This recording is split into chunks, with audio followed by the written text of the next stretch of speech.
o nosso pré-aula de humanas maravilhoso, com conteúdo supimpa, um conteúdo mó paz, tranquilérrimo. E vamos lá.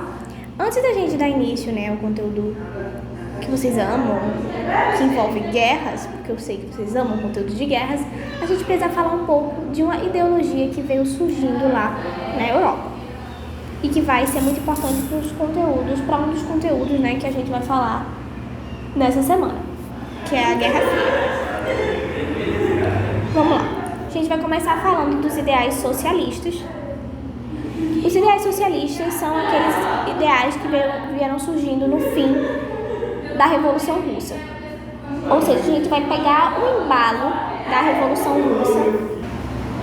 Ou seja, a gente pegando o embalo da Revolução Russa, a gente vai conseguir abordar os ideais socialistas que vão ser abordados em um dos nossos conteúdos principais dessa nossa aula e que é de extrema importância e é ótimo para vocês usarem como área do conhecimento. Vamos lá. Como a gente viu na Revolução Russa, eles estavam contra todo esse ideal de desigualdade social, ou seja, eles são contra o capitalismo. Então, já que eles vão ser contra o capitalismo, eles vão ser contra o quê? Contra a desigualdade social. Porque, de acordo com eles, e a gente consegue ver que o capitalismo ele causa um pouco de desigualdade social. Eles não querem isso, eles querem todo mundo igual, todo mundo igualmente igualitário. Ou seja, eles queriam o quê? Propriedade coletiva dos meios de produção. Professor, o que é isso? Vejam só.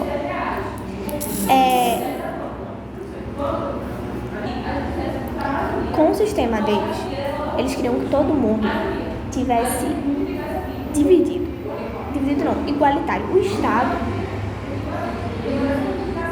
O Estado que iria organizar essa divisão.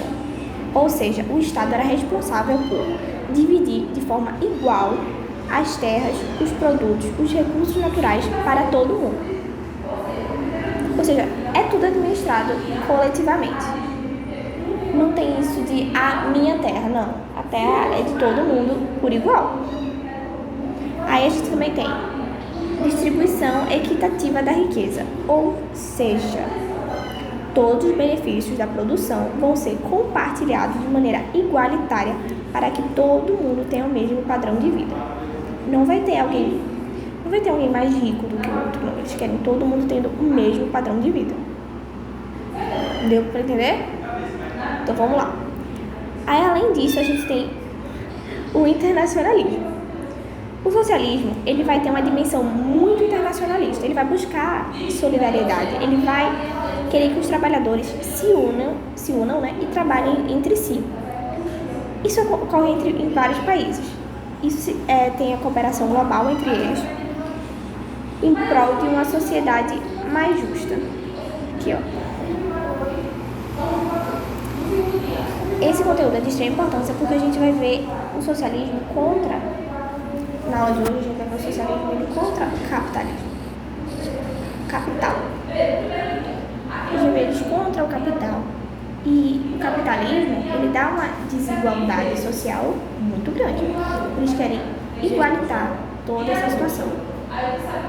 E é isso que a URSS vai querer. Ou seja, eles querem todo mundo no mesmo barco. E o nome desse barco é o Titanic. Aí vamos para ele. Conteúdo, acho que muito aguardado, muito amado, muito aclamado. Quando se trata de aulas de história. Muito paixão, Todo mundo ama, todo mundo quer estudar a Segunda Guerra Mundial. Antes da gente começar a nossa aula sobre a Segunda Guerra Mundial, vale enfatizar que nós vamos ver 3 ideologias. A gente vai ver o nazismo, o fascismo e também o socialismo.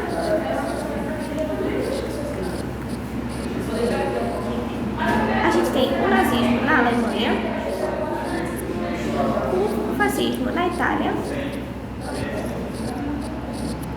e o socialismo na União das Repúblicas Socialistas Soviéticas, ou a da Rússia. Então vamos lá. No nazismo, a gente tem como líder Hitler. fascismo a gente tem Mussolini, não vou escrever o nome dele todo porque não dá, né? E no socialismo nós temos Stalin. Mas não vamos confundir, minha gente. Stalin, ele não tá na Guerra Fria. Não tá. Entendendo todos esses ideais que estão rolando, a gente consegue seguir com a nossa aula. Claro que eu não poderia te deixar, obviamente, colocando memes maravilhosos para essa aula maravilhosa. Muito maravilhosa, que eu sei que vocês amam. Então aqui a gente tem um memezinho lá de Eu, a Patroa e as Crianças e Equipe de Chaves. Tudo sobre a Segunda Guerra Mundial. Aí vamos lá. As causas e o contexto da Segunda Guerra Mundial. Se vocês lembram, na aula passada a gente falou sobre um tratado. Um tratado conhecido como Tratado de Versalhes. Esse tratado foi sacana, pois culpou a Alemanha por toda a Primeira Guerra Mundial. Ou seja, eles pensaram que, não, a Alemanha vai seguir esse tratado. A Alemanha está sem exército, a Alemanha está sem nada. Porém, meus amigos, a Alemanha estava se armando em segredo. Tudo debaixo dos panos, tudo acontece debaixo dos panos. Hitler, ele vai ascender como chanceler da Rússia, não, da Alemanha. E aos poucos vai tomando poder. E sempre com aquela ideia que eu comentei com vocês. Eles fizeram a gente sofrer, eles tiraram tudo que a gente tinha, vamos tirar tudo que eles têm também. Ou seja, o Tratado de Versalhes, ele foi meio que deu gás para a Alemanha fazer o que fez. Deu muito gás. Porque vocês lembram, né? A Alemanha perdeu. A Alemanha ela vai perder a arma. A Alemanha vai perder soldado. A Alemanha vai perder território. Ou seja, eles não queriam mais isso. Eles queriam passar por cima. Porque, minha gente, o mundo não gira, ele capota. Então, assim, com essa sede por vingança, Hitler assume como chanceler, dá o golpe e vai e toma a frente do partido nazista. Aí vem a questão. O que eles queriam? Eles queriam um expansionismo alemão. Eles queriam sair por cima, né? Um expansionismo. Queriam expandir o seu território. E só se faz isso invadindo. E é isso que eles começaram a fazer. E outra, os países ficaram extremamente abalados depois da Grande Depressão que a gente comentou, né? Que foi a depressão econômica, que foi a crise. Foi lá na crise de 29, a gente vai ter o crash da Bolsa de Valores. Isso vai afetar bastante. Além da ascensão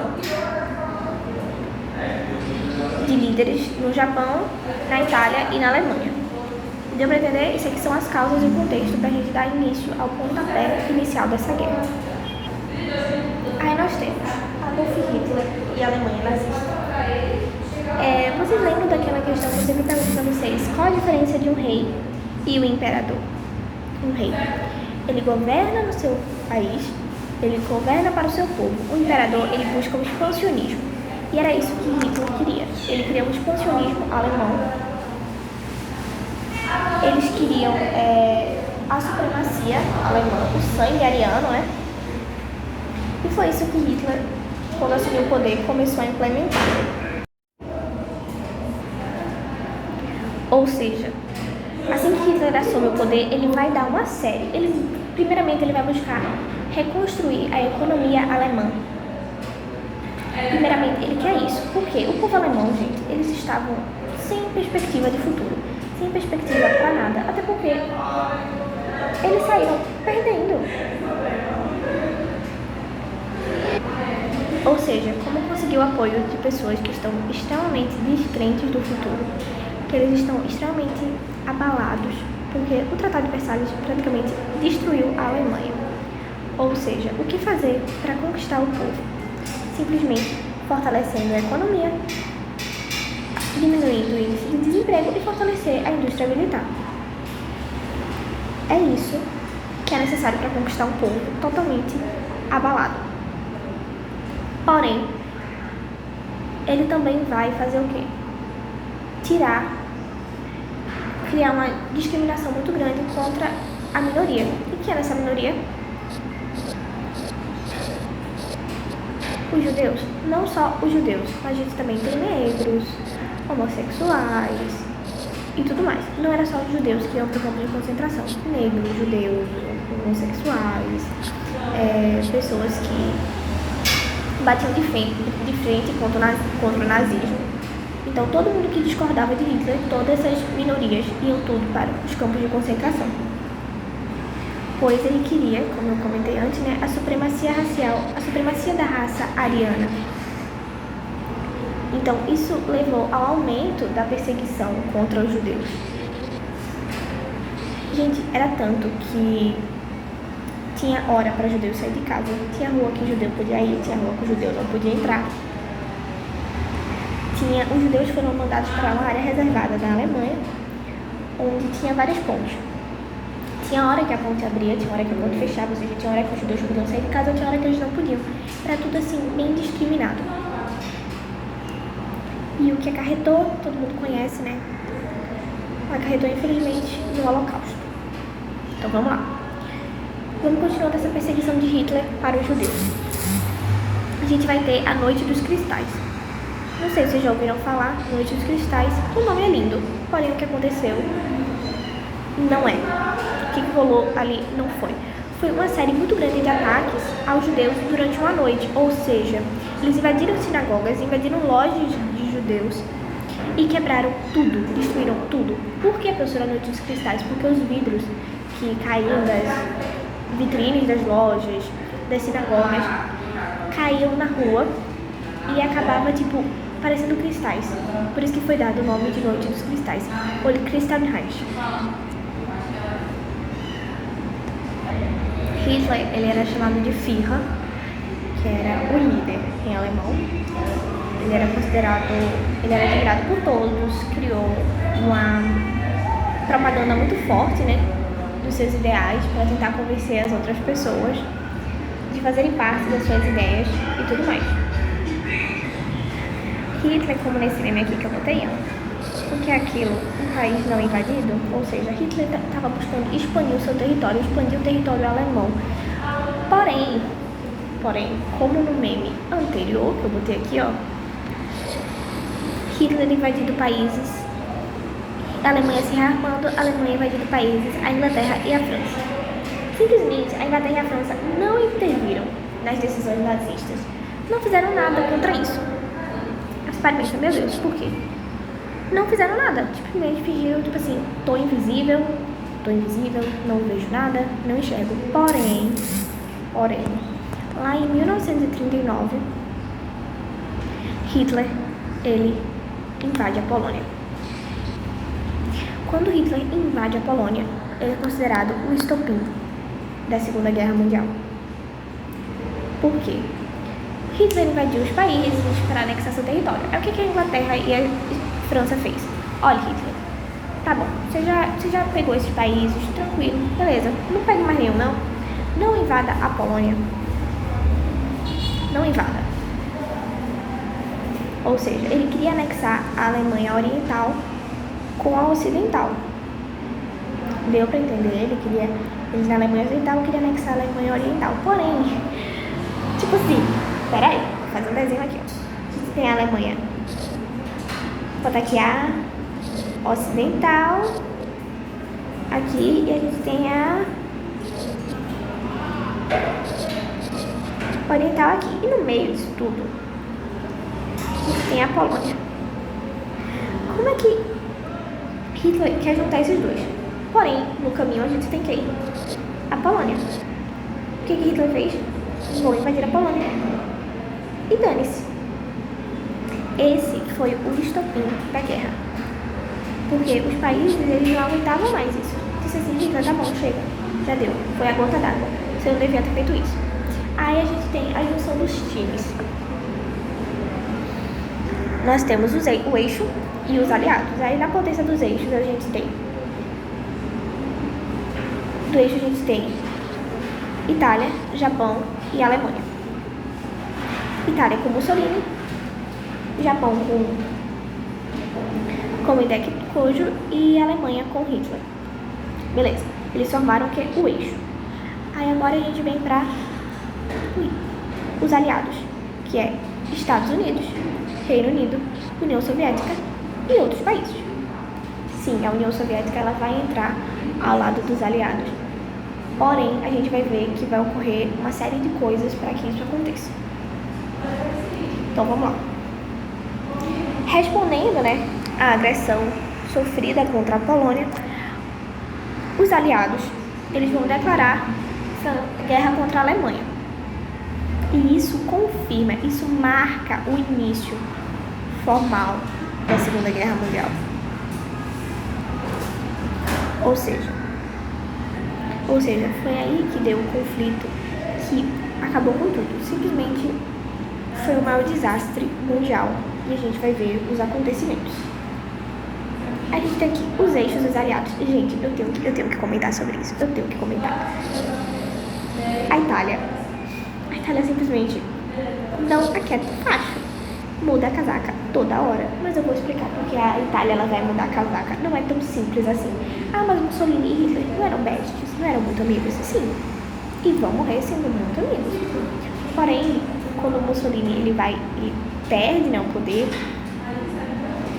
a Itália ela passa pro lado dos aliados.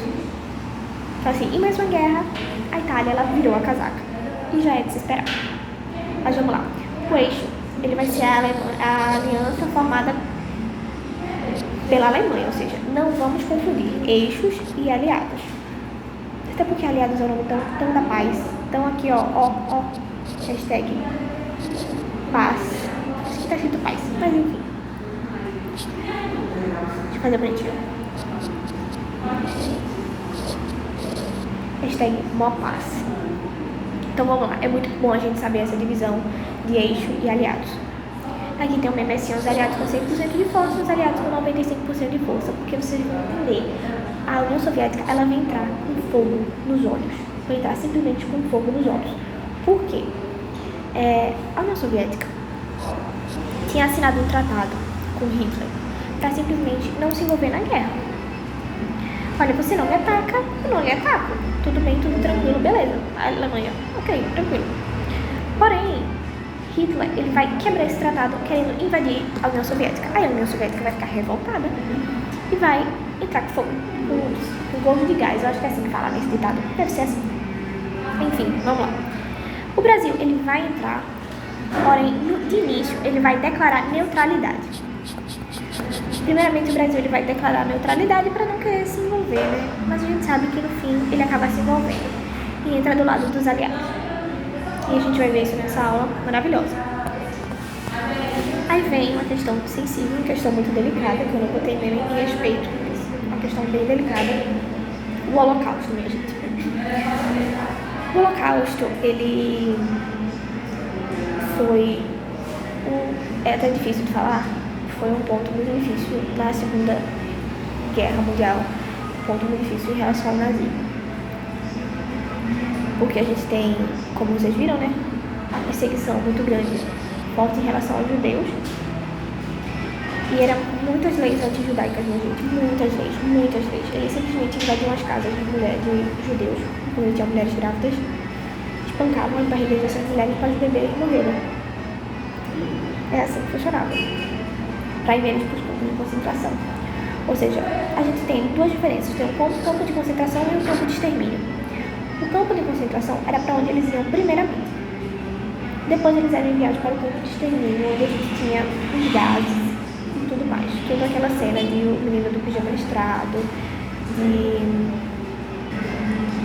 Anne Frank, ou seja, eram cenas fortes. E para piorar, eles faziam uma propaganda extremamente de boa, extremamente tranquila, dizendo que o campo de concentração era maravilhoso, que era ótimo de se viver, que era tranquilo, porém a realidade é outra que a gente conhece, principalmente de Auschwitz.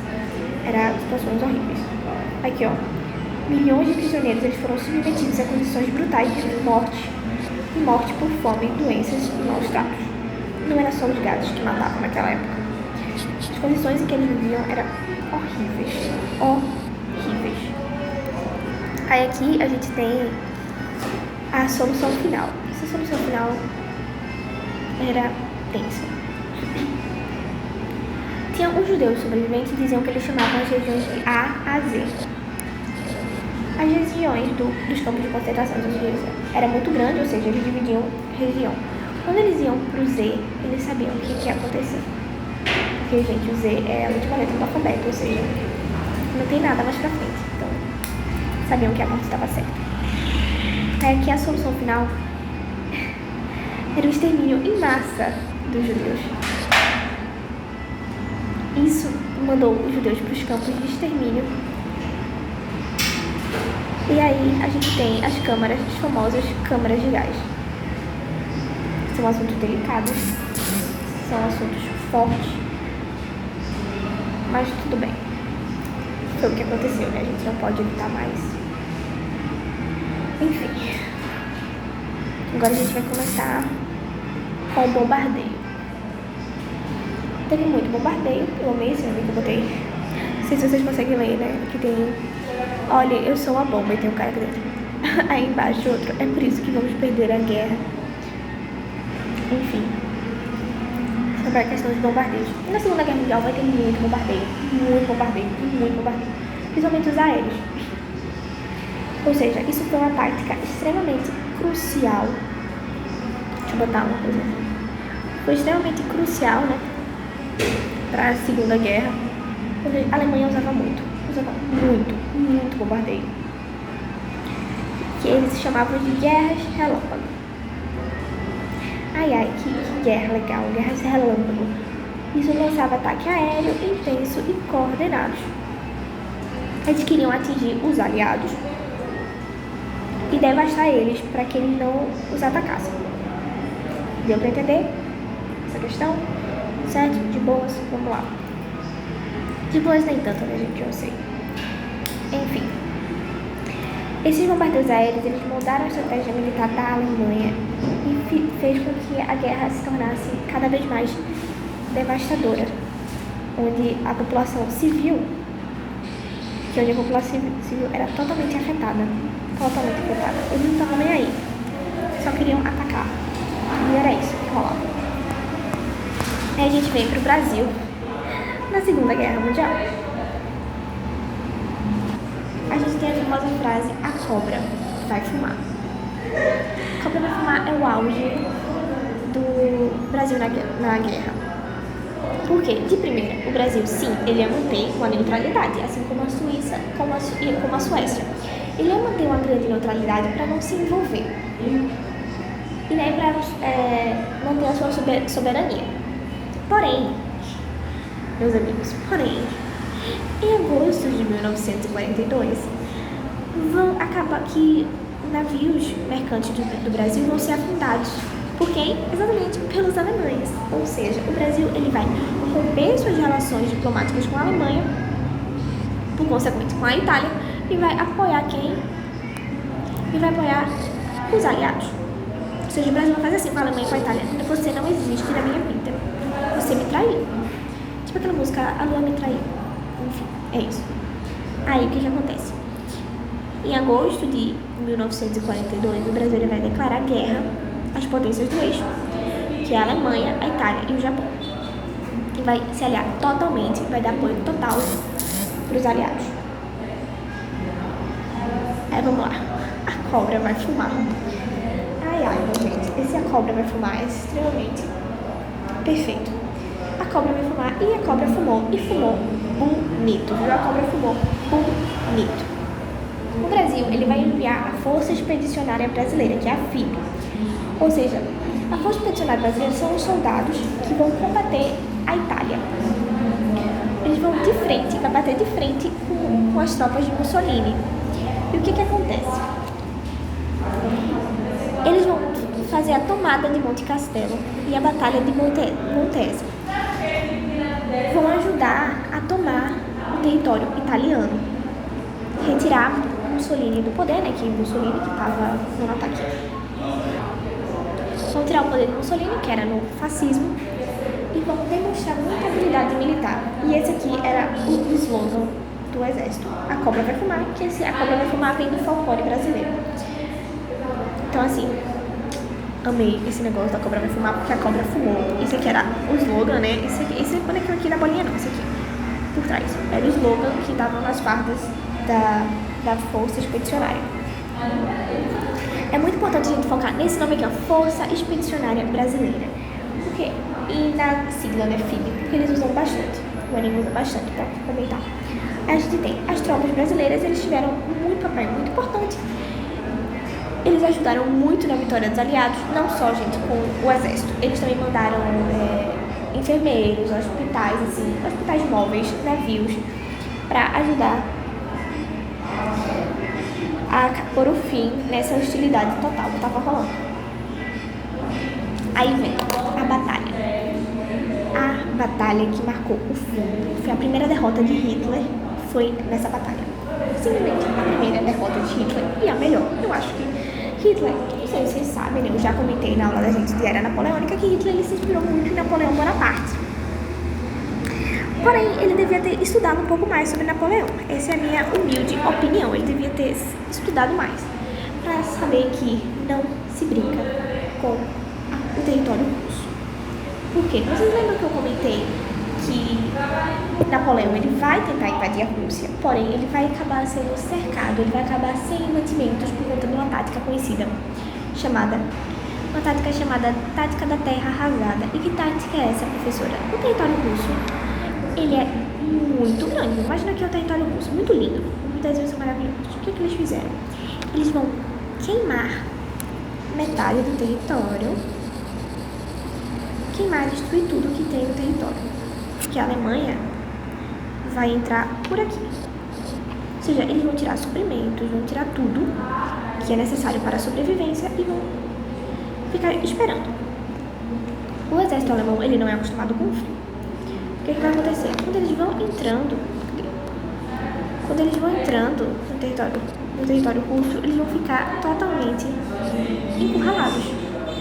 Totalmente encurralados, sem nada. E isso vai fazer com que Stalin entre na guerra com gosto, com fogo nos olhos. Por quê? O tratado que foi assinado no começo da Segunda Guerra com a Alemanha foi quebrado. Eles não cumpriram o tratado. O tratado de não atacar, de não invadir a União Soviética. A União Soviética não fazia nada contra a Alemanha. Então, já que a Alemanha quebrou o tratado, por que não a União Soviética não quebrar também? Chumbo trocado não dói. E foi isso que a União Soviética fez. Cercando o exército de Hitler, derrotando o exército de Hitler, marcando assim a primeira, vou até escrever aqui porque é emocionante, primeira derrota.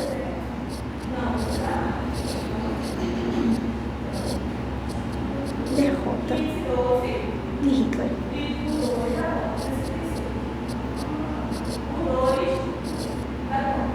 Mas a primeira derrota dele vai ser na Batalha de Stalingrado.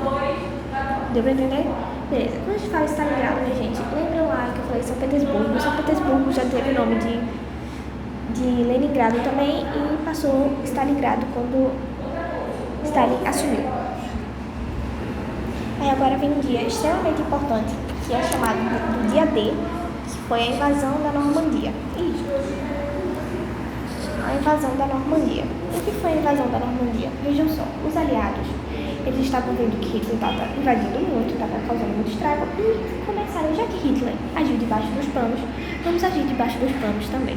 Enquanto Hitler pensava que ele estava vencendo a guerra, os aliados fizeram assim, ó, epa, despertador tocou, viu? Acorde do seu sonho, que você não está ganhando nada. Acorde, ó, parou de sonhar. Acho que Hitler estava assim, ai, ai, vou ganhar a guerra.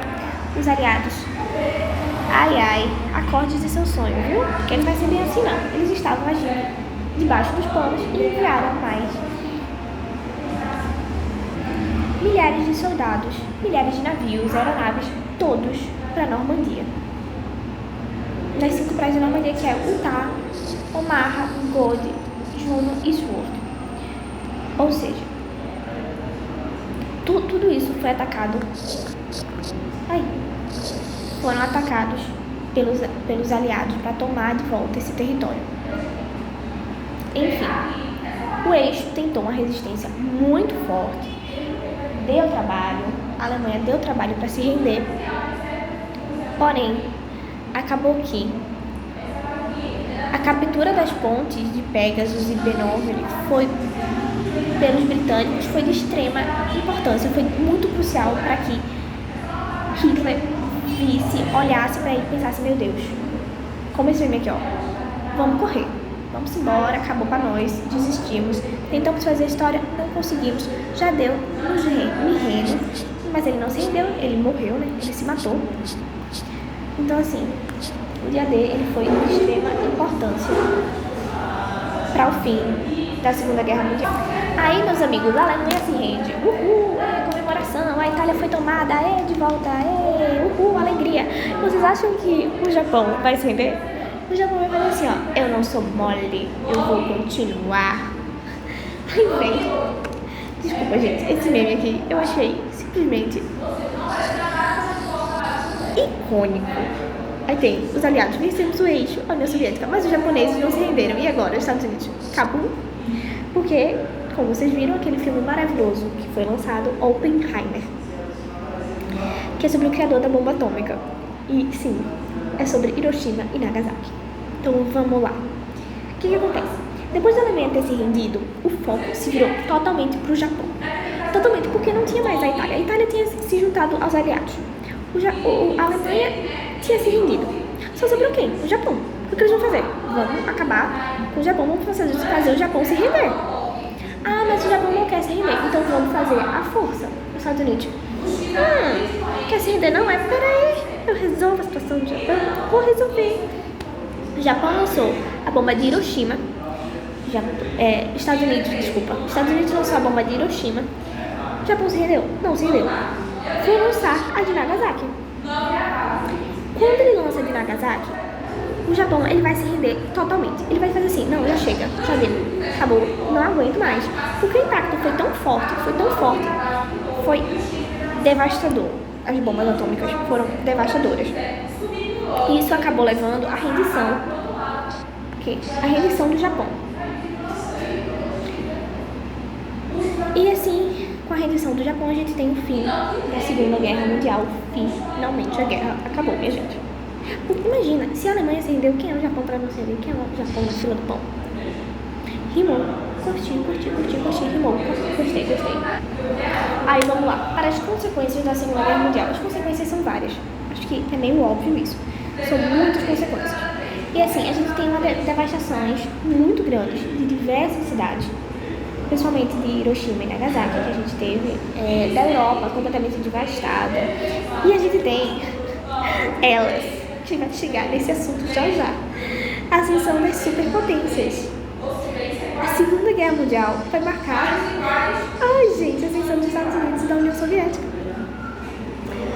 É aí, meus amigos, que a gente vê que agora a gente vai ver que mas eles não estavam no mesmo time?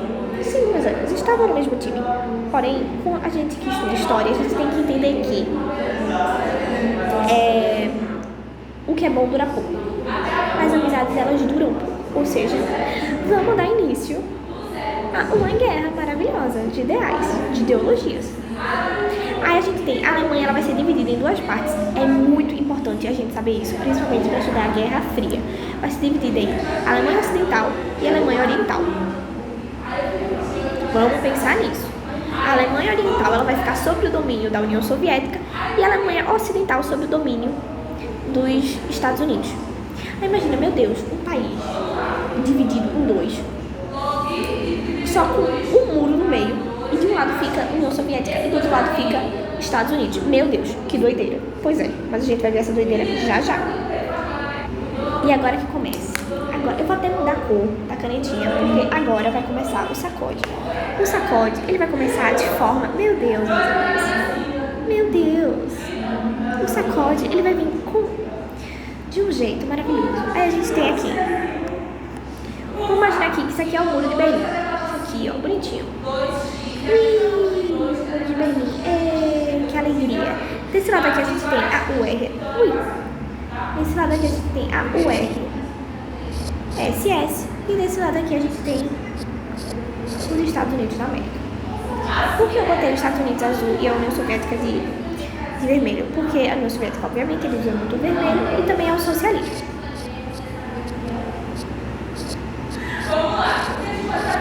E aqui a gente tem o capitalismo. Capital, vou botar o capital. Então, vamos lá. Vai começar uma guerra de ideais, uma guerra de ideologias. Deu pra entender? Vamos lá, simbora. Que a gente consegue. Memes, mais memes. Eu juro, eu ia botar 2 bonecos de neve lutando. Mas assim, me poupei desse trabalho. Enfim, vamos lá. Guerra Fria. Não, vamos botar na cabecinha de vocês. Botar na cabecinha linda, maravilhosa da gente. Guerra Fria foi uma guerra, porém não teve conflito armado direto. Ou seja, não teve ataque militar direto, um contra o outro, assim, de batendo de frente. Não teve. Foi uma guerra de ideais, uma batalha de ideologias muito forte entre essas duas superpotências, ou seja, eram assim, ó, se me atacar eu vou atacar, se me atacar eu vou atacar. E assim, um do lado do outro, olha, eu cheguei à lua, você não, e o outro também cheguei, nesse nível. Tipo briga de criança. Aí vamos lá. A gente vai ter muita rivalidade política, muita rivalidade econômica, ideológica, principalmente, porque a gente está falando de duas superpotências com ideais totalmente diferentes. Então, a gente vai ver muita desigualdade. Mas vamos lá, vamos embora, que é muita coisa pra gente ver. Simbora. Aqui, ó, gente, a gente tem a União Soviética, que é o URSS, que é o URSS e os Estados Unidos, que não deixa de ser o EPA, né? Tranquilo, vamos lá. Armas nucleares e corrida armamentista. Vocês estão ouvindo corrida armamentista, ó, muito tempo, muita questão que a gente comenta sobre corrida armamentista. Eu sempre falo, gente, corrida armamentista, guerra fria. Corrida armamentista, guerra fria. Corrida espacial e armamentista é guerra fria. Pronto. Nada mais que isso. Guerra fria. Aí vamos lá. Então, vamos lá. Tava tendo um gasto muito grande pra ver quem ia ter a maior evolução. A armada. É uma ideia, assim, muito legal, muito divertida. Você pode pensar, meu Deus, como é que surgiram essa ideia de corrida armamentista? Pra quê? Pra quê essa ideia de corrida armamentista? Pois é, né? Aí vai lá. Já tava um clima de desconfiança muito grande entre os dois blocos. Entre os dois blocos, né? União Soviética e Estados Unidos. Aí vem. As duas superpotências, né? São extremamente militares, são extremamente armadas, são ótimas. Ou seja, eles vão aprimorar suas capacidades militares para fazer assim, olha, essa arma eu tenho, aí outra, essa arma também tem, nesse nível. Pois é, briga de criança. Como eu falei, briga de criança. Aí vamos lá. Não se tem ao certo quem ganhou a corrida armamentista. Não se sabe, porque as duas superpotências eram extremamente fortes nesse sentido. Então, não tem ao certo quem foi o famoso vencedor dessa corrida. Porém, muitos suspeitam de ser a União Soviética, porque a gente conhece uma coisa chamada crise dos mísseis de Cuba, que eu comentei com vocês.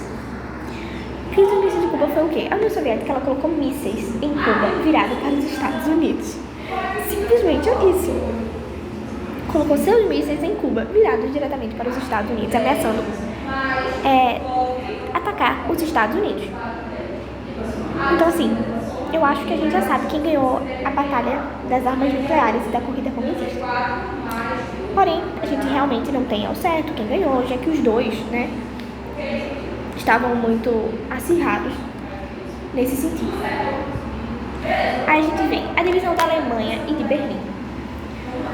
Como eu comentei, a Alemanha, depois da Segunda Guerra Mundial, ela foi dividida, né, em dois, na Alemanha Oriental, aqui ó, na Alemanha Oriental e na Alemanha Ocidental.